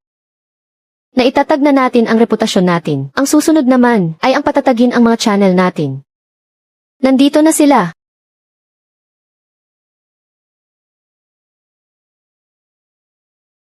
May kailangan kayo. Hindi ba si Lin Qiang ito? Noong isang araw lang ay nagpapasikat paggamit ang kotse niya. Nabalitaan kong na-stock sa kanya ang mga Walkman. Kukuhanin ng araw ng kooperatiba ang bahay nila. Kapatid, sabihin mo na, ang negosyo ng kuya mo ngayon. Nagkaroon ng kaunting aberya, kaunting problema lang. Boss siya. Issue ito ng pamilya namin. Nandito kayo sa harap ng Suking Telecom. Ang issue ni Lin Zhao. Siyempre naman ay may karapatan akong makinig. Nangulit na ang kooperatiba sa paniningil. Pati ang hulog sa kotse ay delayed na. Naisangla na rin pati ang lumang bahay ng pamilya. Kapag hindi pa tayo nagbayad, rerematahin na nila ang bahay natin. Bago pa ninyo isangla iyan noon. Binalaan ko na kayo. May silbi pa ba ang pagsasabi mo niyan ngayon? Meron. Dahil nung sinabi ko noon na babagsak ang Walkman, sinabi mong naiinggit lang ako. Ngayong bumagsak na nga talaga ito. Saka lang kayo lalapit sa akin. Kapatid, alam naming nagkamali kami sa iyo noon. Pero ang lumang bahay na ito, hindi pwedeng mawala. Noong pinalayas ninyo ako sa bahay noon, wala rin akong matitirhan. Lin Zhao, gusto mo ba talagang ungkatin ang nakaraan? Kung hindi ko ungkatin ang nakaraan, aakto kayong parang walang nangyari. Sa pagkakataong ito ay talagang nagpakumbaba na si Lin Qiang. Kung alam mo lang na mangyayari ito, sana ay hindi mo na ginawa iyon noon. Inaamin ko. Nagkamali ako ng tantya ngayon. Nagkamali lang ba talaga ng tantya? Ano pa ba ang gusto mong gawin ko? Hindi sa kung ano ang gusto kong gawin mo, kundi kung ano ang inaasahan ninyong gawin ko. May mga stocks pa naman sa bodega. Pwede ko ring isanla muna sa iyo ang kotse ko. Tulungan mo akong bayaran muna ang utang sa bangko. Gusto mo siyang maglabas ng cash para tapalan ang mga utang mo. Babayaran ko rin naman iyan balang araw. At anong ipambabayad mo? Yung mga workman mong wala namang gustong bumili. Sir Xia, wag naman ganyan magsalita. Kahit ano pa man, magkapatid pa rin sila. Kahit magkapatid, dapat malinaw pa rin ang kwentahan. Iyang mga salitang iyan, sinabi ko na iyan sa iyo noon. Lin Zhao. Alam kong galit na galit ka sa akin. Kung gusto mo akong murahin, sige lang. Kung gusto mo akong ipahiya, sige lang. Pero kung walang sasagip sa akin ngayon, katapusan ko na talaga. Kahit ngayon lang, tulungan mo ako. Lin Zhao, nagmamakaawa ako sa iyo. Tulungan mo ako doon sa utang sa credit union para mabayaran ang napakalaking utang na iyon. Kung hindi, mapapalayas tayo at kukunin ng bangko ang bahay natin. Mapapahiya ka rin naman sa ibang tao. Anak, alam na ng kuya mo na nagkamali siya. Alam niyang naging masama siyang tao. Pero ang pamilyang ito, hindi pwedeng masira lang kapag nakulong ang kuya mo. Ayoko na ring mabuhay pa. Paano ba kita tutulungan? Yung mga workman ko sa bodega, kunin mo na lahat. Bilhin mo na lang sa kaparehong presyo ng pagkakabili ko noon. Hindi ako hihingi sa iyo ng kahit isang kusing na dagdag. Kunin mo na ang lahat ng iyon. Bahala na kung anong gagawin dyan. Basta ibigay mo lang sa akin ang pera. Para lang mabayaran ko ang utang ko, sapat na. Grabe naman, gusto nilang gawing uto-uto si Linzo ah. Ang mga panindang yan ngayon, ano pang pinagkaiba niyan sa basurang bakal? At bibilhin pa rin sa dating presyo. Talagang nabaliw na sa pera itong si Lin Qiang. Boss Lin, tama ba ang narinig ko? Gagamit ng isang tambak na inventaryong mawawalan na ng halaga para ipalit sa Zuking Communications natin, na pinaghirapan nating ipunin na cash flow. Ang tuso ng plano mo, dinig na dinig ko kahit nandoon ako sa lungsod. Problema ito ng pamilya naming mga Lin. Nag-uusap kaming magkapatid, hindi mo dapat pakialaman, tagalabas ka lang. Nakatayo ka ngayon sa pintuan ng Zuking Communications. Bawat sentimo ni Lin Zhao ay mahalaga sa kinabukasan ng kumpanya bilang kasosyo niya. Siyempre, may karapatan akong magtanong. Noon, nang bigyan niyo ako ng 60,000 bonus, sinasabi niyo pa na palamunin lang ako at pinunit niyo pa ang libro ng kwenta. Noon, nang binalaan kita na ang Walkman ay malapit nang bumagsak, sinabi mong naiinggit lang ako sa inyo. Noon, nang pinalayas niyo ako sa sarili nating bahay, noong ang pamilya ni Zhang Kui sa harap ng marami, ay harap-harapan akong pinahiya. May sinabi ba kayong, magkapamilya tayo? Ngayong, pabagsak na ang barko niyo. Sa kanya lang naalala na may maliit akong bangka rito. Hindi lang kayo basta gustong sumakay rito. At gusto niyo pa akong, yung tambak na walang silbing bakal na yun, binili mo na parang ginto. Nagkamali ako. Lin Zhao. Maling-mali talaga ako. Huwag mo nang sabihin yan. Sabihin mo na lang, tutulungan mo ba ako o hindi? Tutulungan kita. CJ. Lahat ng mga Walkman mo. Kukunin ko lahat. 1 piraso.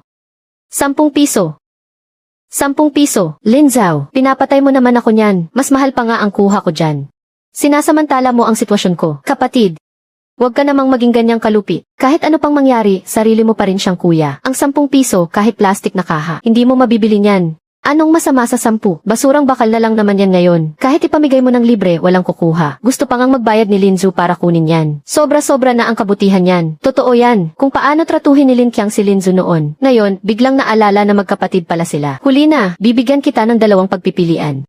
10 piso bawat isa, bibilhin ko lahat. Yung utang mo sa kotse, ikaw na ang gumawa ng paraan doon. Ako lang ang mag-aalis sa iyo, ng tambak mong basurang walang may gusto. Pangalawa, ipagpatuloy mo ang pagkapit sa mga mamahaling gamit mo at magpatuloy ka sa pangarap mong maging milyonaryo. Darating na bukas ang bangko para ipasara at embarguhin ka. Ikaw at ang nanay mo, lumayas na kayo sa lumang bahay ng pamilya Lin. Ibebenta ko na. 10 piso kung 10 piso. Ibebenta ko na. Nagmamakaawa ako sa iyo. Kunin mo na ang lahat ng basurang ito. Hindi ko maintindihan. Kahit para lang maisalba ang bahay ng pamilya Lin, hindi mo kailangang gawin ito sa ganitong paraan. Ang perang ito, tingnan mo ito. Ito ay baterya. Hindi ito ordinaryong baterya. Ito ay ginawa noon para magtugma sa high-end model na ito. Isang batch na ipinasadya. Mga maliliit na nickel metal hydride energy storage module. Mataas ang energy density nito. Pwedeng i-charge ng paulit-ulit. Basura ang Walkman.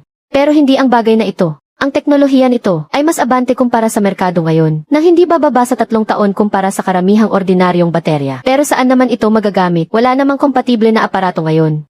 Wala ngayon. Pero hindi ibig sabihing wala na rin sa hinaharap. Ang iba ay humahabol sa uso. Kapag huminto ang hangin, babagsak din sila ng malala. At tayo naman, gagawa tayo ng paraan para ang itinuturing nilang basura ay maging panggatong sa susunod na patok na negosyo. Hindi ito pagsalo sa luging negosyo, kundi pagbili sa pinakamababang halaga para sa susunod na negosyo. Hindi pwede. Hindi pwede. Boss Lin, masyadong malayo sa katotohanan ang ideya mong iyan.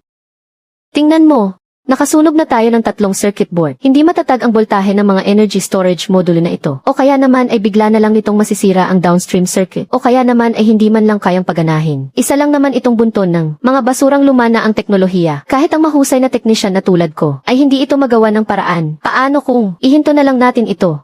Huwag na nating sayangin ang oras natin.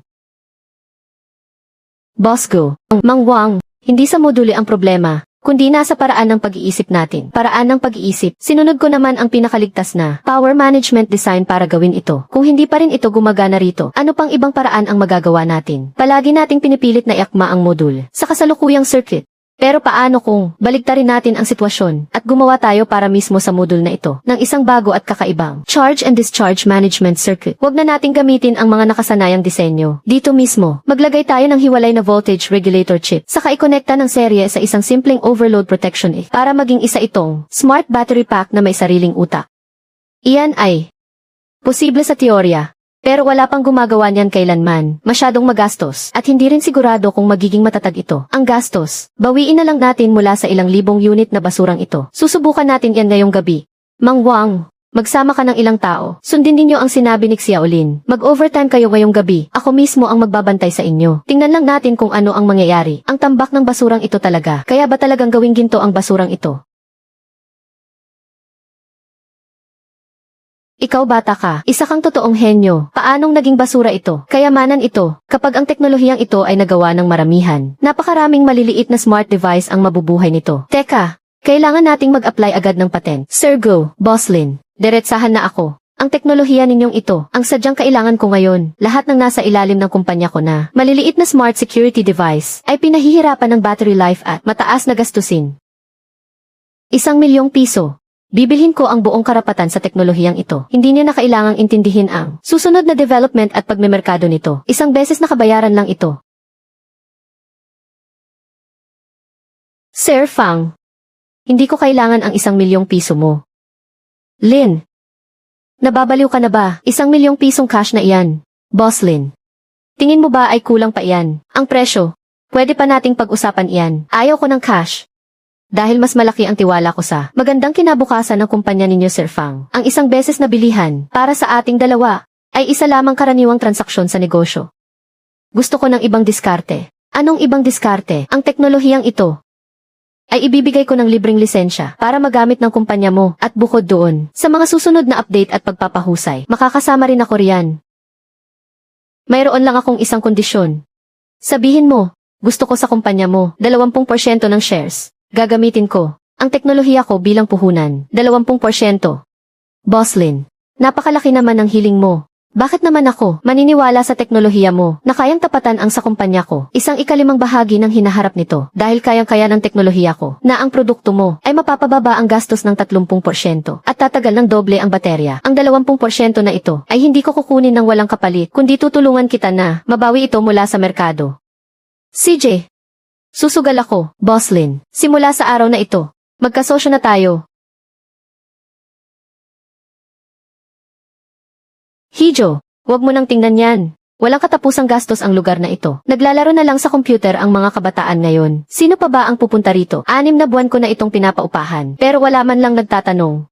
Ang lugar na ito, kukunin ko na. Ano? Upahan mo? Hindi ko upahan. Bibilhin ko pati ang mga lumang makina mo at ang karapatan sa pamamahala ng tindahang ito. Sa susunod na 10 taon, bibilhin ko na ng buo. Magbigay ka ng presyo. Luma na ang mga makina mong ito. Pero nandoon pa rin ang nostalgia. Ang kulang na lang ay isang dahilan para ang lahat ay muling pumasok dito. Gagawin ko sa bayang ito. Ang lahat ng nakalimutang sulok ay magiging mapagkukunan ko ng pera.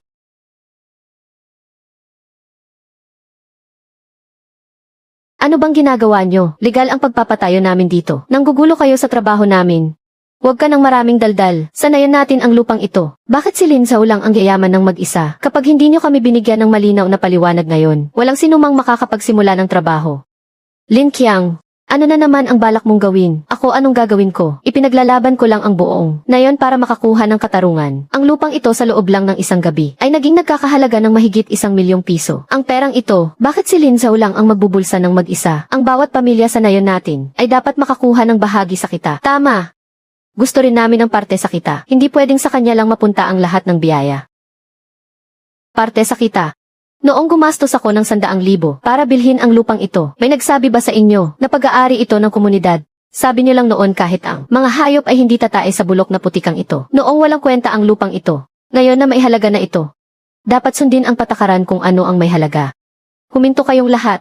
Anong klaseng asal iyan? Buksan niyo ng malaki ang inyong mga mata para makita ng malinaw. Ito ang pinirmahan ni kasamang Lin Zhao noon. Pinirmahan kasama ang konseho ng barangay. Ang formal na kasunduan sa paglilipat ng lupa. Malinaw na malinaw ang pagkakasulat dito. Ang ibinayad niyang 100,000 piso ay walang bawas kahit 1 Lahat ay pumasok sa pondo ng barangay para gamitin sa mga pampublikong gastusin. Ito ang inilabas ng pamahalaang bayan, na patunay ng pagmamay-ari ng lupa. Nakasulat dito ng malinaw na ang karapatang gamitin ang lupang ito, pati ang karapatang patayuan ito, ay pagmamay-ari lamang ni Lin Zhao. Ano ba ang ginagawa ninyo ngayon? Nanggugulo kayo at nagtitipon ng walang dahilan. Kinakalaban ninyo ang batas. Totoo nga pala ang lahat ng ito. Kung ganoon, lalabas na. Tayo pa ang naghahanap ng gulo. Alis na tayo, bilis. Xiao Zhao. Pasensya ka na kung napagbintangan ka pa. Kapitan, huwag niyo na pong isipin iyon. Kailanman ay hindi ko sinisi ang barangay. Mga kabarangay, bagamat akin ang lupang ito. Ako na si Lin Zhao ay galing din naman sa barangay na ito. Ngayong nakaahon na ako sa buhay, hindi ko kayo makakalimutan.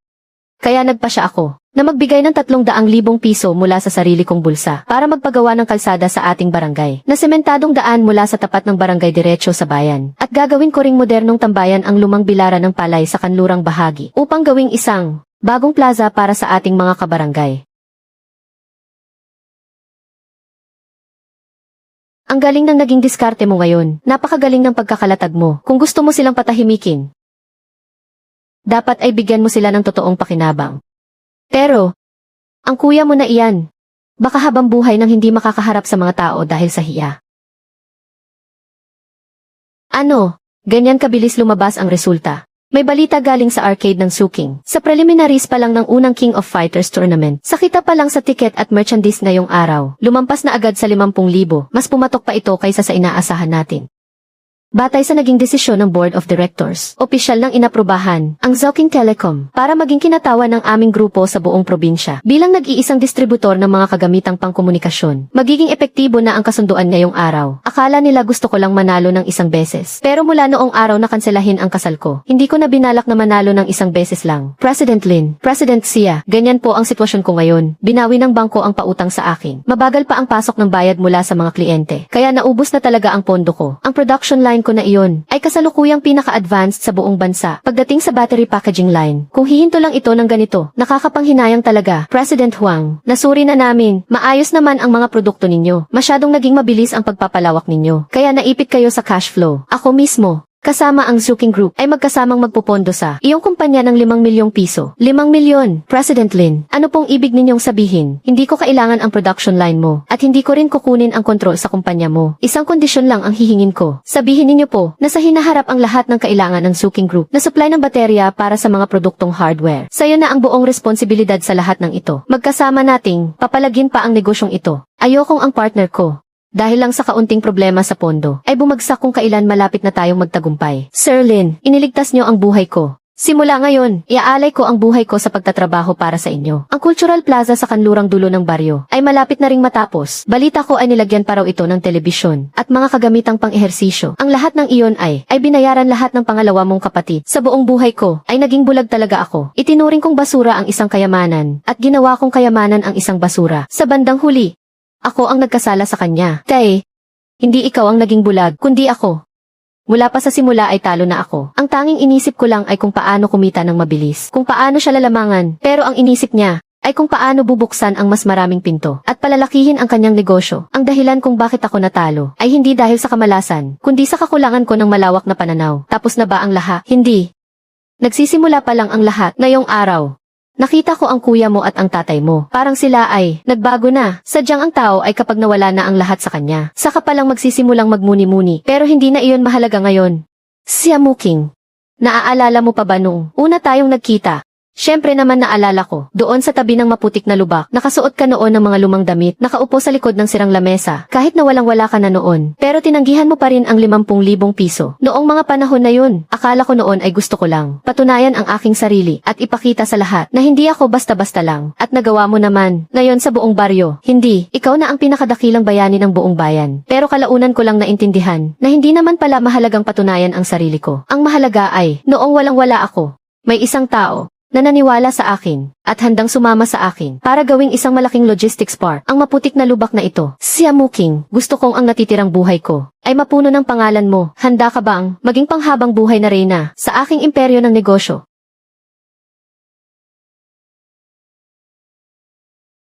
Mula noong araw na nakansela ang engagement ko, hindi ko na binalak na manalo ng isang beses lang. Ang gusto ko ay talunin ang lahat ng nang maliit sa akin at magtagumpay sa isang bagong panahon. At saka,